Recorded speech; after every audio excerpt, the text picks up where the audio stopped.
আগামী 15ই সেপ্টেম্বর ভারত সফরে যাবে বাংলাদেশ ক্রিকেট দল। আসন্ন এই সফরের একটি টি-20 ম্যাচে হামলার হুমকি দিয়েছিল ভারতের হিন্দু জাতীয়তাবাদী রাজনৈতিক দল অখিল ভারত হিন্দু মহাসভা।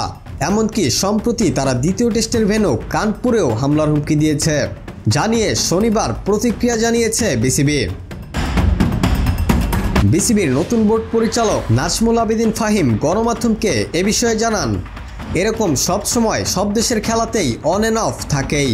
তার মনে হয় না সেটি বড় কোনো থ্রেট এবং পূর্ব পরিকল্পনা অনুসারে গন্তব্যে পৌঁছাবে বলেও জানান বিসিবি সভাপতি। উল্লেখ্য, এর আগে বাংলাদেশ দলের উপর হামলার হুমকি দেয় ভারতীয় হিন্দু জাতীয়তাবাদী রাজনৈতিক দল হিন্দু মহাসভা। বাংলাদেশ ভারত দ্বিতীয় টেস্ট ম্যাচটি হবে কানপুরে। এই ম্যাচে বাংলাদেশ দলের উপর হামলার হুমকি দিয়েছে সংগঠনটি।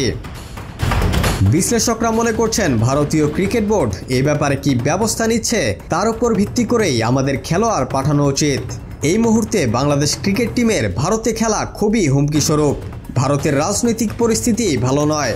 ভারতে বর্তমানে উগ্র হিন্দুত্ববাদী জঙ্গি গোষ্ঠী সক্রিয়।